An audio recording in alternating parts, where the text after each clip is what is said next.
우리 한 목소리를 읽겠습니다. 시작. 모세가 이스라엘 모든 장로를 불러서 그들에게 이르시되 너희는 나가서 너희의 가족대로 어린 양을 택하여 유월절 양으로 잡고 우슬초 묶음을 가져다가 그릇에 담은 피에 적셔서 그 피를 문 임방과 좌우 설주에 뿌리고 아침까지 한 사람도 자기 집 문 밖에 나가지 말라.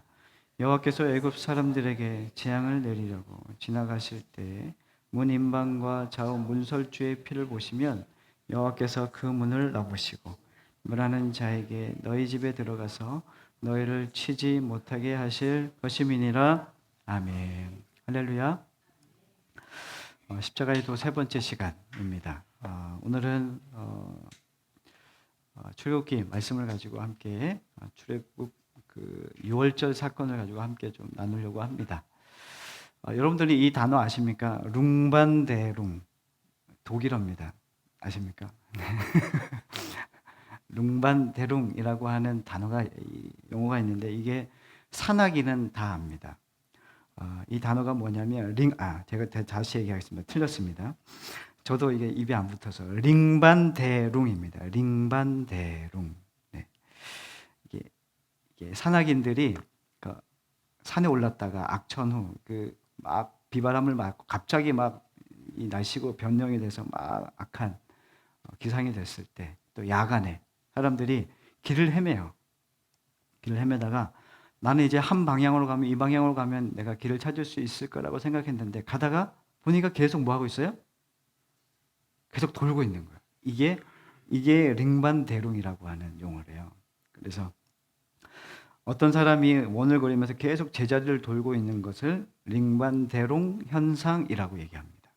이게 그 산악인들에게 많이 일어나는 현상이래요. 몸이 약하거나 아니 악천후 때문에 이러한 일들이 계속 나는 원하지 않는데 그러한 일들이 계속 그 자리를 계속 뺑뺑 돌고 있는 거죠. 근데 이 단어가 사실은 우리 그리스도인의 삶과도 같습니다. 그 죄인된 삶에는 계속해서 내가 내 힘으로 무언가 이룰 수 있을 거다. 이스라엘 역사가 그랬고 우리들의 역사가 그렇듯이 내가 죄인된 우리들에게는 우리의 힘으로 아무것도 할 수 없습니다. 내가 방향을 잘 잡았다고 생각했던 내 길에 우리의 길 앞에 계속해서 뺑뺑이 도는 모습. 저는 그게 이스라엘의 40년 광야 생활이었다고 생각해요. 다시 말하면 하나님이 그 일을 40년 동안 그들을 인도하신 건 맞습니다. 그러나 그 죄 가운데 빠진 우리들이 계속 그 자리를 돌고 있는 거나 마찬가지예요. 우리의 힘으로는 할 수 없는 거죠.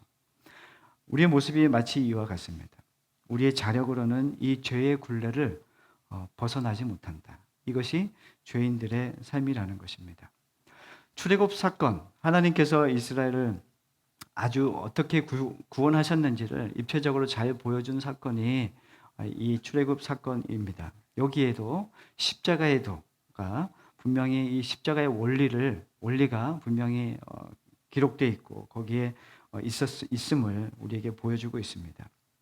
출애굽 사건은 인류의 구원의 역사를 설명하기에 아주 좋은 사건입니다. 역사 속에 실제 했던 사건을 통해 주님은 십자가의 도, 즉 하나님의 구원 역사가 얼마나 웅장하고 얼마나 크신지를 우리에게 계시해 주고 계십니다. 구원을 받았다는 것은 죄책감이 해결되는 것, 그리고 정신적 고통이 사라지는 정도가 아닙니다. 내가 도대체 어떤 상황에 처해 있었는지 알게 되는 그 사람은 하나님께서 베푸신 십자가 그 구원이 단순히 나의 문제와 나의 소원이 해결되는 것과는 비교할 수 없을 만큼의 큰 사건이라는 것을 알게 됩니다. 골로새서 1장 13절의 말씀에 이렇게 기록됩니다. 그가 우리를 흑암의 권세에서 건져내사 그의 사랑의 아들의 나라로 옮기셨느니라. 구원의 역사는 우리가 아는 다른 어떤 일과 비교할 수 없을 만큼의 큰 사건입니다. 출애굽의 핵심의 사건은 유월절의 사건인데 이 사건은 하나님이 우리에게 베풀어 주신 구원의 사건의 전모를 낱낱이 드러내 주는데 방금 읽었던 골로새 1장 13절 말씀처럼 흑암의 권세에 빠졌던 우리들을 건져내셔서 하나님의 아들의 나라로 옮기시는 사건, 그것이 이스라엘의 이 출애굽 사건 안에 기록되어 있고 오늘 우리가 눈여겨봐야 될 이 유월절 사건에 대해서도 그 사건이 이 하나님의 그 본심이 하나님의 계획이 가장 잘 드러나 있다는 것을 알게 됩니다. 자, 이 유월절 사건을 먼저 얘기하기 이전에 구원의 역사 이전에 배경을 좀 살펴보려고 하는데요. 자, 이스라엘의 역사 시작하면 누가 생각이 됩니까? 이스라엘의 역사 누구로부터 시작됩니까? 아브라함입니다. 아브라함. 믿음의 조상 아브라함. 아브라함은 하나님께서 아브라함은 누구의 아들이냐면 데라의 아들이라고 되어 있어요. 데라는 아브라함의 아버지인 데라는 어떤 일을 하고 있었냐면 우상을 제조하고 우상을 파는 사람이었습니다. 그러면 그 밑에 자라왔던 아브라함은 어떤 일을 했겠습니까? 아버지의 대를 이어서 우상을 만들고 우상을 파는 일도 도왔을 거라는 짐작이 됩니다. 자, 그런데 어느 날 하나님께서 아브라함에게 나타나셔서 아브라함을 불러주십니다. 그리고 함께 가자고 얘기하시는 거죠. 우리가 가진 어떤 생각은 뭐냐면 신앙인들에게 아브라함에 대한 인식, 그리스도인들이 생각하는 아브라함은 믿음의 조상. 그래서 이 아브라함은 믿음이 좋았기 때문에 하나님께서 선택했다고 생각합니다. 그러나 성경은 그렇게 얘기하고 있지 않습니다. 아브라함은 하나님을 알지 못해요. 우상을 만들어서 우상을 팔던 사람이었다. 성경은 기록합니다. 그러면 하나님께서 왜 믿음의 조상이라고 하는 별명을 수식어를 주시고 또 하나님께서 그 믿음의 사람, 그 아브라함을 통해서 하나님의 역사를 써 가시는가? 이것을 우리는 그 대표라고 생각하시면 될 것 같아요. 하나님께서 이 아브라함을 통해서 어떻게 하나님의 일을 하시는가를 보여주고 싶었던 거지, 아브라함이 어떤 믿음을 가졌는가를 얘기해주고 싶은 마음이 없으세요. 자, 이 아브라함을 선택했다는 것, 이것은 하나님께서 일방적으로 그를 불러내셨고 그에게 그가 상상하지도 못한 비밀한 일을 그에게 계획하시고 약속하셨고 그 일을 이루어 가시는 과정, 이 모든 것들이 이스라엘의 역사 안에 담겨 있다는 것을 보게 됩니다. 하나님께서 아브라함을 부르시고 이런 약속을 하세요. 12장 2절 3절 말씀에 이렇게 되어 있습니다. 창세기 12장 2절 3절에 내가 너로 큰 민족을 이루고 내게 복을 주어 내 이름을 창대하게 하겠다. 너는 복이 될 거야. 너를 축복하는 자에게 내가 복을 내리고 너를 저주하는 자에게는 내가 저주하리니 땅의 모든 족속이 너로 말미암아 복을 얻을 것이라 하신지라. 아브라함에게 너는 이제 복이야. 복덩어리야 너는. 하나님 저를 복덩어리를 만드셨어. 아브라함이 놀란 거죠. 자, 그런데 하나님께서 아브라함에게 덜렁 그냥 약속만 해주신 거예요. 사실은 약속. 이제는 그 약속을 해주시고 이제 성취해 가실 것인데, 근데 하나님의 그 행하심은 너무나도 느립니다. 이 시점에서 우리는 좀 답답한 부분이 있죠. 아브라함도 아마도 이 부분에서 좀 마음이 힘들지 않았을까 하는 생각입니다. 하나님은 급한 게 없어요. 하나님의 시간은 어떻습니까? 1000년이 하루 같고 하루가 1000년 같으세요. 하나님 편에서는 우리가 어떻게 하나님의 사람으로 세워지고 하는 것에 대해서 하나님이 조바심은 낼까요? 안 낼까요? 안 내죠. 그럼 조바심은 누가 냅니까? 우리죠. 하나님 이쯤 되면 좀 신앙이 성장하고 이쯤 되면 좀 변해야 되고 이쯤 되면 뭔가 좀 좋아져야 되는 거 아닙니까? 라고 하시는데 하나님 편에서는 전혀 그런 마음이 없어요. 하나님의 시간표, 하나님의 시간의 구애를 받는 분이 아니시기 때문에 그런 거죠. 자, 하나님이 아브라함을 부르신 나이가 75세입니다. 그런데 10년이 되도록 하나님께서 아주 거창한 약속을 해주셨단 말이에요. 내가 너를 큰 민족을 이루게 할 거야. 너를 통해서. 엄청난 약속을 해주셨는데 아무 일도 변하지 않아. 아무 일도 일어나지 않아. 도대체 뭐야? 10년이 됐는데 아니 큰 민족은 고사하고 자녀도 아직도 못 낳았어. 도대체 하나님은 일을 하시는 거야 안 하시는 거야? 아브라함도 상식이 있는 사람이에요. 계산해보면 딱 나오잖아요. 안 되겠네 이거. 이런 계산이 안 나오겠습니까? 아브라함도 그런 계산을 해본 거죠. 자, 약속을 기다리다 10년이 지났습니다. 이제는 안 되겠어요. 아브라함이 시험에 들게 됩니다. 그래서 자기의 종이 있었는데 엘리에셀이라고 하는 이 종을 자신의 상속자로 삼겠다고 얘기해요. 그러자 하나님께서 그 아브라함에게 이렇게 얘기합니다. 아브라함아, 두려워하지 마. 나는 네 방패고 너의 지극히 큰 상급이야. 나만 믿어. 그러시면서 말로만 했더니 잘 못 믿으니까 그의 손을 탁 이끌고 밖으로 샥 나갑니다. 나가서 자, 하늘 봐. 밤하늘에 지금 뭐가 보이니? 별입니다. 그래. 별 보이지? 저 별 셀 수 있어? 못 세? 못 세죠. 저렇게 많게 내가 민족을 너의 자녀들이 이렇게 많게 할 거야. 너의 민족을 이렇게 번창하게 할 거야. 그랬더니 아브라함이 또 홀랑 넘어와요.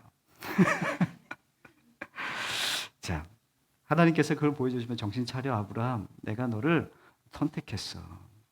네가 나를 선택한 게 아니라 내가 너를 선택했어. 그때 아브라함이 다시 한번 깨닫게 됩니다. 그렇지. 내가 계산해서 하나님을 쫓은 게 아니지. 내가 주판을 튕겨가지고 하나님이 믿을만 해서 주님을 따른 게 아니지. 어차피 나의 시작은 주님이셨지. 그래서 결국 창세기 15장 6절에 아브라함이 이렇게 얘기합니다. 아브라함이 여호와를 믿으니 여호와께서 이를 그의 의로 여기셨다. 하나님이 설득하시면 하나님의 약속을 아브라함이 믿었어요. 하나님이 인도하십니다. 그러고도 우리가 창세기 쭉 읽어보시면 아브라함의 오점이 많아요. 그렇게 고백을 하고도 오점이 많아요. 그런데 하나님은 아브라함을 포기할 마음이 없으신 거예요. 근데 아브라함의 이 고백을 하나님이 들으시고 이를 그의 의로 여기셨더라. 이렇게 얘기하고 있습니다. 여러분은 하나님을 어떻게 해서 큰 민족을 이루실까? 사실 이런 성경을 보면서 우리는 궁금하지 않아요. 창세기를 보면서 하나님이 도대체 아브라함에게 아들 하나 안 주시는데 어떻게 그 일을 이루실까? 아니, 자녀를 낳아서 큰 민족을 이루는 건 사실은 쉬운 일은 아니잖아요. 하나님은 어떻게 일을 하시려고 그러시는 걸까? 큰 민족을 이루기 위해서는 이 당시에는 얼마나 많이 땅도 있어야 되고 먹을 것도 있어야 되고 막 사람도 있어야 되고 이런 것이 작은 문제들이 너무 많은 거예요. 사실은 아브라함의 계산으로는 감당하기 힘든 내용이에요. 그러면 무엇으로만 받을 수 있냐면 아브라함을 부르신 하나님의 말씀을 무엇으로만 누릴 수 있냐면 믿음으로만 누릴 수 있다는 거예요. 아브라함 눈에는 아무것도 안 보여요.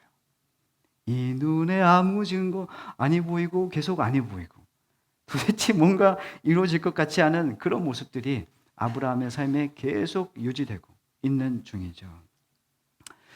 자, 아브라함이 끝날 줄 알았던 아브라함의 인생에 그 민족에 하나님께서 한 사람을 세우십니다. 그 사람이 누구냐면 요셉이라는 사람이죠. 요셉을 통해서 당시에 최강국이었던 애굽에 이 요셉을 팔아 넘겨가지고 그 애굽 땅의 총리로 세웁니다. 이거는 이 사건은 사람의 생각으로는 도저히 행할 수 없는, 아무리 읽어봐도 어떻게 이런 반전이 있을 수 있지라고 하는 생각을 할 수밖에 없는 얘기입니다. 자, 어쨌든 이 애굽의 총리로 이 요셉을 세움으로 인해서 그 이스라엘의 그의 형제들 75명이 모두 애굽으로 입성하게 됩니다. 그 애굽에서 가장 좋은 땅, 고센 땅에 자리를 틀고 그곳에 살게 되죠. 그때부터 하나님이 일하기 시작하시는데 아브라함이 주시지 않았던 태의 문을 여시고 하나님께서 이스라엘 백성들이 계속해서 태의 문을 여시니까 막 애를 낳기 시작하는 거예요. 막 낳으니까 그 땅에 바로가 겁이 나는 거예요. 얘네들은 왜 이렇게 애를 잘 낳는 거야? 애가 막 계속 나오는 거예요. 막 매일 아침에 응애 막 이렇게 하게 되는 거죠. 그래서 바로가 성경에 기록되기로 뭐라 하냐면 도저히 얘네들을 남겨둘 수 없다. 그래서 뭘 시키냐면 히브리 산파들을 딱 불러가지고 히브리 산파들에게 유대인들이 아이를 낳으면은 혹시나 남자를 낳으면 모두 죽여라. 이렇게 얘기하는 것이죠. 이렇게 명령을 내릴 수밖에 없는 이유는 그 애굽의 사람들보다 더 많아지고 있기 때문에. 그때는 사람의 수가 국력 아닙니까? 그래서 자신들의 이 두려움을 느낀 거죠. 애굽이. 하나님은 이렇게 완벽하세요. 하나님의 계획은 어떤 한 사람을 통해서 시작되어진 하나님의 계획이 또 한 사람을 통하여 또 그것이 계속 증폭되어지고 확장되어 가면서 하나님의 일들이 우리의 생각과는 전혀 다르게 하나님의 계획은 계속해서 펼쳐지고 있는 것을 보게 됩니다. 하나님의 때는 완벽합니다. 아멘이십니까? 이스라엘 백성들을 출애굽시키기 전에 주님은 출애굽을 주도할 한 사람을 준비하셨습니다. 자, 이제는 출애굽 안에 이제 애굽 땅에서 이제 들어가 있는 그때 하나님께서 이 두려움에 빠진 이스라엘 백성들, 산의 아이를 다 죽이라는 그 명령 속에서도 하나님께서는 그 일을 하나님의 계획을 준비하고 계셨어요. 그 사람이 누굽니까? 모세라고 하는 사람입니다. 자, 이제는 아이가 커서 이제는 더 이상 키울 수가 없어요. 그래서 갈대 상자에 넣어서 아이를 떠나 보내죠. 자, 그때 이 모세가 한 그 애굽의 공주에게 건짐을 받습니다. 그래서 그가 궁중에서 살게 됩니다. 얼마나 이 일도 우리가 뭐 수요일 날 나눴지만 하나님이 행하신 일이에요. 우리가 생각하기에는 이런 생각을 할 수 없죠. 결국에는 죽을 수밖에 없는 그 아이가 애굽의 왕궁에 들어가서 삶을 살게 되고 성장하게 되고 40세가 됩니다. 얼마나 많은 교육을 받았겠고 얼마나 많은 훈련을 받았을 것이고 부족함이 없는 사람이 되었을 겁니다. 이제는 권력, 능력, 실력까지 있는 사람이 된 거야. 40세. 근데 이 모세가 40세 딱 되던 그때에 고작 자신이 실력 쌓고 만들어낸 자신의 결과가 뭐냐면 사람 죽이는 일밖에 못하는 거예요. 그렇죠? 성경을 보면은 이 모세가 동족까지 죽이는 일도 번화하잖아요. 내가 실력이 있고 내가 무엇인가 완벽했다고 준비되었다라고 생각했던 그 찰나에 이 모세가 할 수 있는 일이 나는 이제 뭔가 할 수 있을 거야. 하나님을 위해서 뭔가 할 수 있을 거야. 어머니로부터 들었던 내 피가 내가 이제는 유대인이라는 것을 알게 됐어. 이스라엘 사람이라는 것을. 이제는 내가 하나님 위해서 뭔가를 할 때지 라고 하는 그때 했던 게 뭐냐면 사람을 고작 죽이는 것밖에 못했단 말이에요. 자, 하나님 편에서는 이제 아브라함이 준비됐다고 생각하지 않은 거예요. 모세가 준비됐다고 생각하지 않은 거죠. 모세는 준비됐다고 생각했지만 하나님 편에서는 아니라는 것이죠. 그때 죄송합니다. 왜 이러죠? 모세는 미디안 광야로 떠나가게 됩니다. 도망가는 거죠. 생명을 위협을 느낀 모세는 이제 미디안 광야로 떠나가서 거기에서 40년의 시간을 보내게 됩니다. 우리도 그렇습니다. 나는 이만한 신앙을 가졌고 이만한 위치에 있고 이만한 직분을 가졌고 이만한 삶을 살고 있으니까 이제 나는 이제 하나님이 쓰실 거야. 나는 이제 하나님께 쓰임 받고 싶어 라고 하는 생각을 하게 됩니다. 근데 그게 우리의 생각일 때가 많아요. 하나님의 때는 아닌데 내 때가 됐다고 생각해요. 내 스스로 모세와 같이 이제 내가 이 일을 하겠다. 그러나 하나님은 아니라고 하시는 거죠. 우리는 탁월하고 뛰어난 인간의 재능으로 하나님을 도와드리는 것이 아니라 하나님의 일은 하나님께서 우리에게 시키시는 거예요. 하나님의 일은 하나님이 우리를 통해서 그분의 일을 그분이 하시는 거지 우리가 이젠 내가 준비됐기 때문에 내가 하겠습니다가 아니라는 것이죠. 하나님은 모세의 삶을 통해서 하나님이 원하시는 사람에게 무엇이 가장 중요한지를 정확하게 가르쳐주고 계신 겁니다. 자, 모세는 이제 40세에 미디안 광야로 나아가서 40년 동안 뺑뺑이를 돕니다. 광야에서 썩어가는 거죠. 자, 청년 모세는 이제 늙었습니다. 왕자였던 모세는 이제 도망자 모세가 되었고 이제는 목동으로 전락해 버렸습니다. 이제 애굽의 언어와 일에 능한 실력자였던 모세는 이제 온데간데 없고 성경에 보니까 모세는 입이 뻣뻣하대요. 말도 이제는 잘 못하는 사람이 된 겁니다. 이 40년 동안 무슨 일이 있었던 겁니까? 이제 80세가 된 모세, 하나님께서 이제 하나님의 때가 된 거죠. 그래서 하나님은 모세를 부르십니다. 하나님께서 왜 이렇게 하시는가? 하나님은 인간이 스스로 할 수 있다. 나는 힘이 있다. 하나님, 저에게 제가 이제 실력이 있어요. 제가 이제 뭔가 할 수 있습니다. 라고 하는 그 마음으로는 하나님이랑 일을 할 수 없다는 거예요. 나 스스로 철저하게 자신이 아무것도 할 수 없는 죄인이라는 것을 깨달아야 하나님이 그때부터 우리를 통하여 일하신다는 겁니다. 하나님이 떨기나무에서 모세를 부르시잖아요. 그때는 80세. 아무것도 이제는 그냥 의지도 없고 아무것도 없는 사람이었어요. 근데 하나님께서 그를 부르십니다. 모세는 이 진리를 깨닫게 되는데 시간이 오래 걸렸습니다. 온전히 자기 죽음을 경험하지 않는 사람에게는 이것이 불가능한 일이죠. 네가 하는 일이 아니라 내가 너를 쓰겠다. 이것이 모세에게 하나님께서 말씀해 주신 겁니다. 그때 모세는 지팡이를 하나 들고 이제 주님을 따르기 시작한 겁니다. 지팡이 외에는 다른 거 들지 않았죠. 자, 이제 하나님의 시간이 된 것입니다. 자, 이제 모세에게 주신 하나님의 명령은 다른 것이 없습니다. 모세에게 주신 명령은 단 하나입니다. 하나님께서 주신 말을 그대로 바로에게 전하는 겁니다. 이거 하나밖에 없습니다. 가서 뭐 싸우라 이런 얘기도 없습니다. 가서 썰을 풀어라 이런 것도 없습니다. 가서 내가 너에게 명한 이 모든 것을 그냥 전하기만 하면 돼. 그건 뭐예요? 스피커가 되면 된다는 거예요. 그냥 통로로만 있으면 된다는 거예요. 그럼 누가 하겠다는 거예요? 하나님이 하시겠다는 겁니다. 그런데 희한하게 모세가 하나님의 말씀에 순종하면 순종할수록 바로는 점점 강팍해져 갑니다. 그리고 바로는 이스라엘 백성들에게, 노예로 있던 이스라엘 백성들에게 더 심한 노역을 시킵니다. 하나님의 말씀을 온전히 전하면 전할수록, 가감없이 전하면 전할수록 바로는 더 강팍해지고 이스라엘 백성들은 더 힘들어집니다. 이것으로 인해서 이스라엘 백성들 안에 모세를 향한 원망이 생겨납니다. 왜 우리 괜찮았는데 왜 우리한테 와서 왜 이렇게 바로를 힘들게 해가지고 우리에게 노역을 더 가중하게 더 힘들게 시키게 만드냐. 이스라엘 백성들은, 이 노예를 했던 이스라엘 백성들은 이제는 모세가 원망스럽습니다. 괜한 짓을 한 거야. 모세가 괜히 들어와가지고 저러고 있다. 이런 마음이 든 것이죠. 하지만 모세는 묵묵히 하나님의 말씀에 순종합니다. 40세의 혈기왕성하고 스스로 똑똑한 모세였다면 아마 바로의 모습과 또 이스라엘 백성들이 자기에게 하는 말들을 들었으면 모세는 이미 40세였다면 이미 도망갔을 거예요. 그런데 80세가 되었습니다. 40년 동안 하나님께서 그를 불리신 거예요. 다루신 겁니다. 그리고 그 말에도 아무런 영향을 받지 않게 되는 거죠. 그리고 하나님의 말씀에 온전히 꿋꿋하게 묵묵히 주님의 말씀을 따르고 있습니다.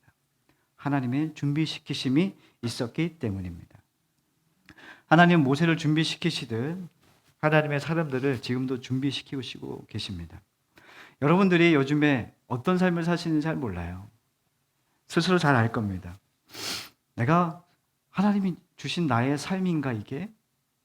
나는 왜 자꾸 뺑뺑이 돌리시는 것 같지? 나에게 염려와 슬픔과 내가 원하지 않는 일들이 나에게 일어날 때 우리는 어떻게 해야 되는가? 하나님은 나에게 감당할 시험만 주신다던데 감당할 시험만 주시는 것이 아니라 감당하기 힘든 시험들이 너무나도 많다는 거죠. 사람마다 개인차가 있겠지만 이러한 일들이 일어나면 대부분의 사람들은 내가 하나님께 무엇을 잘못해서 그런가? 내가 하나님께 뭔가 잘못해서 그렇구나. 그래서 하나님 앞에 더 공을 들이려고 하시는 분들이 계십니다. 그러나 그렇지 않습니다. 하나님께서 우리에게 어려움과 또 염려되는 일, 우리에게 슬픈 일과 고난이 있을 때는 하나님께서 우리를 모세와 같이 준비를 시키시고 있다는 것을 깨닫기를 간절히 원합니다. 우리 한 사람을 그렇게 준비하고 하셔서 하나님의 순종의 사람으로 만드셔서 하나님의 일을 해 가시고 싶으신 것입니다. 자, 하나님께서 모세를 그 땅에 보내셔서 바로를 만나게 하시고 우리가 잘 아는 사건 10가지 재앙을 행하십니다. 이 10가지 재앙은 단순히 그 나라의 그 애굽 땅에 재앙을 내리신 게 아니에요. 9가지 재앙은 어떤 거냐면 그때 당시에 애굽 사람들이 섬기던 신들입니다. 하나님께서 그 하나하나 파리, 이런 거 있잖아요. 이게 뭐냐면 그 당시에 애굽 사람들이 섬기던 신들이란 말입니다. 그것을 하나님께서 모세를 통해서 하나하나 제하시고 하나하나 이기시는 장면을 보여주시는 겁니다. 단순히 하나님께서 이스라엘 백성들을 구출하기 위함이 아니라 이제 오고 오는 세대 그리고 우리에게도 하나님의 구원이 어떻게 이루어졌고 무엇을 이루기 위한 하나님이셨는지 그 하나님의 계획이 무엇인지를 우리에게 보여주시기 위해서 이 10가지 재앙을 친히 행하신 것입니다. 자, 그런데 9가지 재앙을 행하셨습니다. 그런데 바로는 어떻습니까? 더 강팍해졌습니까? 아니면 순순히 내어졌습니까? 더 강팍해졌습니다. 이게 핵심입니다. 여러분들, 무섭게 한다고 해서 하나님 믿지 않아요. 때로는 감동을 주면 될 거라 생각하죠. 될 것 같습니까? 아니요. 순간입니다. 무언가 좋은 것을 주면은 하나님 믿을 것 같죠? 아니요. 그렇지 않아요. 하나님을 믿는다는 것은, 사람이 바뀐다는 것은 잠깐의 감동과 회유로 되는 것이 아니에요. 공포를 줘서도 되는 것이 아니라는 것입니다. 인간은 그렇게 하나님을 섬길 수 있을 존재가 아닙니다. 존재적으로 불가능합니다. 그래서 하나님께서 마지막 카드 한 장을 꺼내시는데 그게 무엇입니까? 열 번째 재앙, 유월절 사건입니다. 자, 하나님은 남은 한 장 카드는 이 사탄의 죄를 처리할 수 있는 유일한 길, 심판밖에 없다고 생각하시고 그것을 꺼내 드셔서 하나님의 공의의 심판을 행하실 수밖에 없었습니다. 우리 함께 출애굽기 11장 말씀을 펴보겠습니다. 11장 4절과 8절 말씀, 4절에서 8절 말씀을 함께 읽겠습니다. 출애굽기 11장 4절에서 8절. 시작. 모세가 바로에게 이르되 여호와께서 이와 같이 말씀하시기를 밤중에 내가 애굽 가운데로 들어가리니 애굽 땅에 있는 모든 처음 난 것은 왕 위에 앉아 있는 바로의 장조로부터 맷돌 뒤에 있는 몸종의 장자와 모든 가축의 처음 난 것까지 죽이리니 애굽 온 땅에 전무후무한 큰 부르짖음이 있으리라. 그러나 이스라엘 자손에게는 사람에게나 짐승에게나 개 한 마리도 그 혀를 움직이지 아니하리니 여호와께서 애굽 사람과 이스라엘 사이를 구별하는 줄을 너희가 알리라 하셨나니. 아멘. 하나님께서 장자의 죽음을 행하십니다. 자, 여기서 딜레마가 하나 있는데, 하나님은 공의와 공평의 하나님이십니다. 이스라엘의 하나님이시기도 하지만 이스라엘에게 이 하나님의 심판도 예외가 없으셨어요. 하나님은 공의의 하나님이십니다. 이방인들에게도 그대로 심판을 행하셔야 되고 하나님 백성에게도 똑같이 이 공의를 행하실 것입니다. 그러면 어떻게 돼요? 이스라엘도 다 죽잖아요. 그러면 전멸하게 되잖아요. 하나님께서 이 모세를 통해서 이스라엘 백성에게 복음을 선포하시는 장면이 나오는데 12장 3절에서 7절까지 말씀입니다. 이스라엘 백성들에게만 얘기해 주는 겁니다. 함께 읽겠습니다. 시작. 너희 이스라엘 온 회중에게 말하여 이르라. 이달 달 열흘에 너희 각자가 어린 양을 취할지니 각 족속대로 그 식구를 위하여 어린 양을 취하되 그 어린 양에 대하여 식구가 너무 적으면 그 집의 이웃과 함께 사람 수를 따라서 하나를 취하며 각 사람이 먹을 수 있는 분량에 따라서 너희 어린 양을 계산할 것이며 너희 어린 양은 흠없고 1년 된 수컷으로 하되 양이나 염소 중에서 취하고 이달 열 나흔 날까지 간직하였다가 해질 때에 이스라엘 회중이 그 양을 잡고 그 피를 양을 먹을 집 좌우 문설주와 임방에 바르고. 아멘. 공의 하나님께서 심판을 행하실 겁니다. 장자의 죽음을 선포하셨어요. 이스라엘도 예외가 아닙니다. 그러나 하나님께서 모세를 통해서 이스라엘에게 얘기하시는 것은 너희 이렇게 하면 살아. 이걸 얘기해 주시는 것이 복음이었습니다.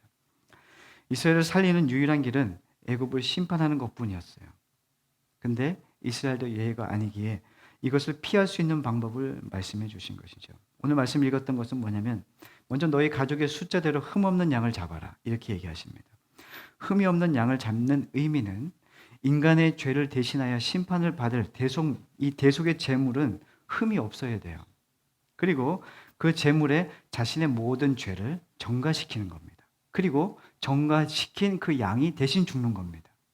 이게 지금 유월절인 거예요. 너희는 지금 그 믿음으로 뭐라고요? 그 믿음으로 이 일에 참여해라. 이렇게 말씀하고 계신 겁니다.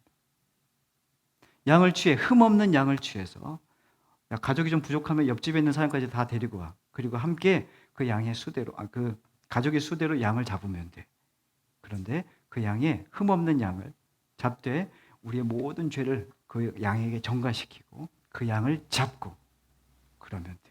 이걸 주님께서 말씀하시는 거예요. 그리고 또 말씀하신 게 뭐냐면 그 제물이 흘린 피를 가지고 그들이 사는 집 문설주에 바르라는 거죠. 좌우 문설주와 임방에 바르라. 이렇게 주님께서 모세를 통해 이스라엘 백성들에게 말씀해 주십니다. 이것을 뭐라고 얘기하냐면 죽음이 왔다가 이 죽음의 날, 심판의 날에 왔을 때 죽음의 사자가 그 집에, 이 집의 문설주에 그 어린 양의 피가 묻어 있는 집은 그 죽음이 지나가는 겁니다. 이것이 패스오버, 유월절은 넘어가다라고 하는 뜻입니다. 그래서 죽음이 넘어갔다 이런 뜻이죠. 어떻게 되는 겁니까? 그 문설주에 바른 피를 보고 죽음이 넘어간다는 것입니다. 주님께서 우리에게 무엇을 얘기해 주고 싶으신 건가? 이 유월절을 통해서 우리에게 얘기해 주고 싶은 것은 앞으로 이 신약 시대 앞으로 우리의 죄를 대속해 주실 분 예수 그리스도. 이 어린 양은 그 죄를 전가시켜 죽였던 어린 양은 누구를 예표하는 거냐면 예수 그리스도를 예표하는 것입니다. 예수님의 피로 우리가 정결함을 입는 거예요. 그래서 뭐라고 얘기하냐면 네가 죽는 게 아니고 그 어린 양이 죽는 건데 너도 함께 죽은 거랑 마찬가지야. 근데 너희는 그 믿음으로 참여해야 돼. 이렇게 말씀해 주고 계신 거예요. 그래서 우리가 우리를 죽으라고 얘기하지 않아요. 우리가 주님과 함께 죽었다라고 하는 것은 예수 그리스도를 나의 주인으로 모시는 거예요. 주님이 내 주인, 나의 삶의 주인이면 주님이 죽으실 때 나도 함께 죽었음을 믿는 거지. 우리가 난 죽어야 돼가 아니란 말입니다. 예수님께서 하나님께서 이 성경에 창세기부터 우리 가지고 지난주 봤듯이 그리고 출애굽기 그리고 성경 곳곳에 하나님의 아들 예수 그리스도가 우리에게 어떤 일을 행하실 것인지에 대한 예표가 계속 나와요. 그리고 요나의 사건을 통해서 주님이 3일 만에 부활하실 것도 말씀해 주시는 거예요. 이것밖에 없어 내가 보여줄 것은 예수님께서 그것을 신약 성경 신약에 와서 그것을 이루신 사건이라는 거예요.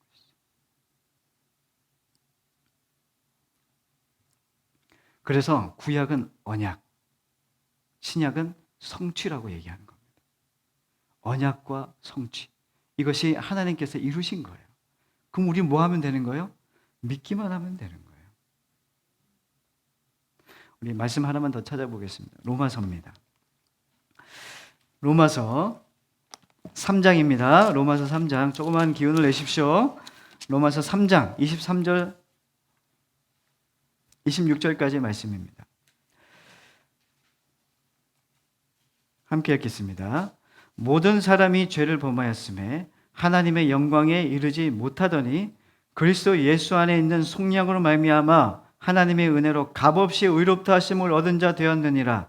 이 예수를 하나님이 그의 피로써 믿음으로 말미암는 화목제물로 세우셨으니 이는 하나님께서 길이 참으시는 중에 전에 지은 자를 간과하심으로 자기의 의로우심을 나타내려 하심이니. 여기까지 읽겠습니다. 하나님께서 예수님께 믿음으로 말미암는 화목제물로 드리셨대요. 믿음으로 말미암은 화목제물. 예수 그리스도 안에 있는 속량으로 말미암아 믿음으로 말미암는 화목제물로. 26절에 나와 있는 자기의 의로우심을 나타내사 자기도 의로우시고 26절 한 번 더 읽겠습니다. 시작. 곧 이때 자기의 의로우심을 나타내사 자기도 의로우시며 또한 예수를 믿는 자를 의롭다 하려 하심이라. 자기도 의로우시며 또한 예수를 믿는 자를 의롭다 하심. 이게 하나님의 의입니다. 하나님의 행하신. 넌 무엇을 믿니? 주님이 행하시는 것을 믿는 거예요. 내가 주님 앞에 섬기는 걸 믿는 게 아니라 그건 변화된 우리들의 삶의 모습인 거예요. 우리는 무엇을 믿냐? 기록된 하나님의 아들 예수 그리스도가 우리를 위하여 행하신 일을 믿는 거예요. 이 믿음으로 우리는 구원을 받는 거지 우리 행함으로 구원을 받는 게 아니란 말입니다. 이 믿음을 믿는 자가 행하게 되는 거죠. 그 행함은 누구입니까? 하나님이 나에게 주신 삶입니다. 예수 생명으로 행하는 거지 내 의지와 내 열심으로 행하는 게 아니란 말입니다. 그래서 그리스도인은 변합니다. 그리스도인은 반드시 하나님의 말씀으로 새롭게 되어 하나님의 영광된 삶을 살게 된다는 것을 성경은 이야기하고 있습니다.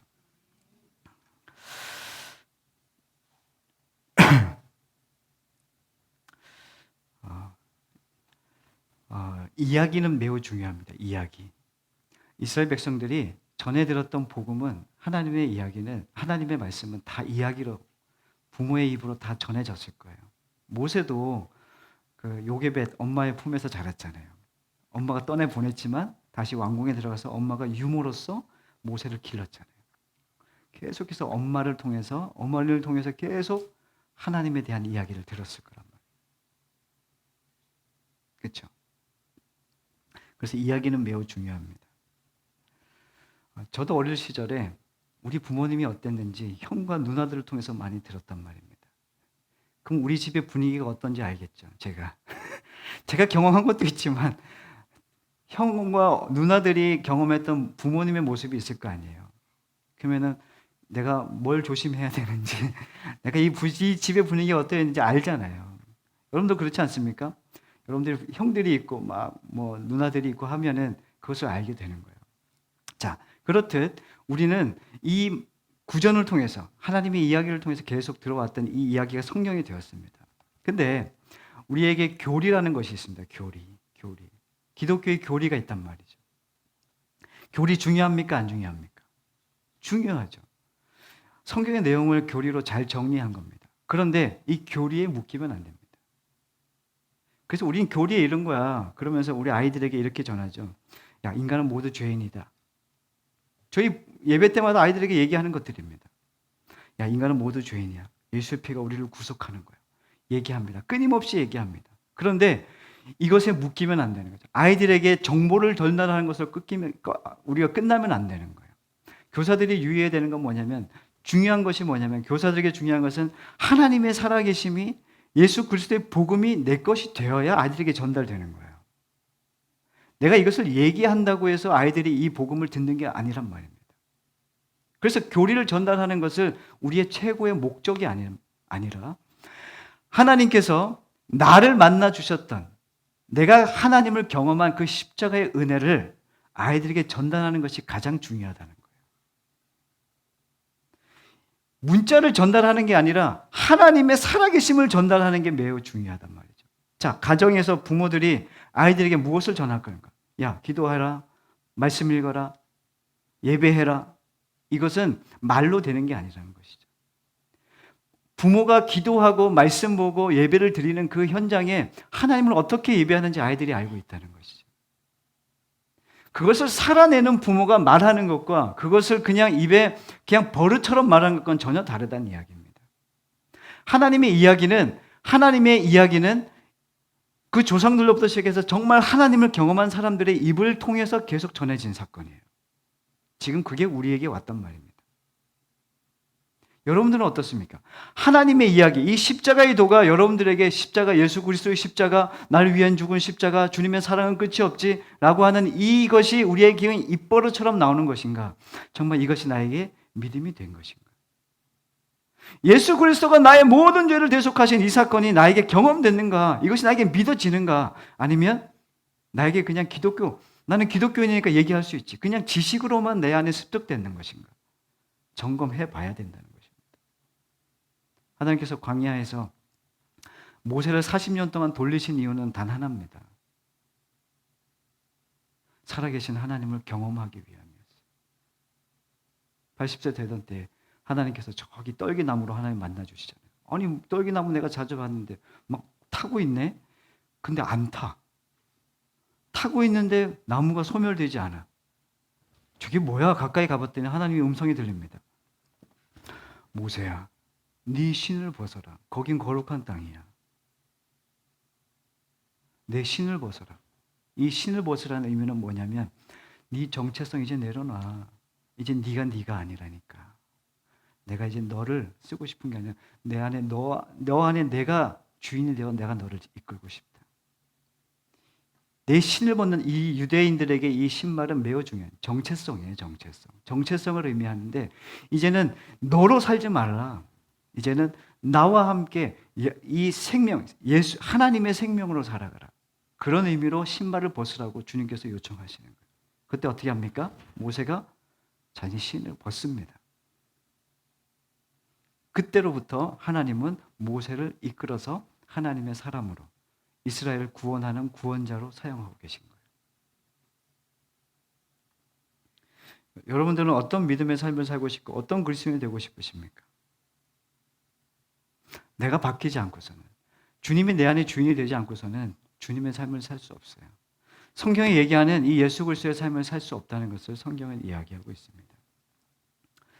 오늘 우리에게 이 6월절의 이야기를 통해서 영원한 구원자, 우리의 영원한 속죄자, 그분은 예수 그리스도밖에 없고, 내가 죽어야 주님이 내 안에 오셔서 주인이 되시고 우리를 생명으로 인도하시는 그 구원과 그 기쁨이 우리에게 누려질 것을 말씀해 주고 있습니다. 이 구원의 초청에 모두가 아멘으로 화답하시는 여러분들의 삶이 되시기를 간절히 축원합니다. 기도하겠습니다. 사랑과 은혜가 충만하신 하나님, 은혜를 감사합니다. 하나님, 우리에게 주신 이 복음 우리가 가벼이 여기지 않게 하시고, 또 6월절 사건을 통하여 하나님의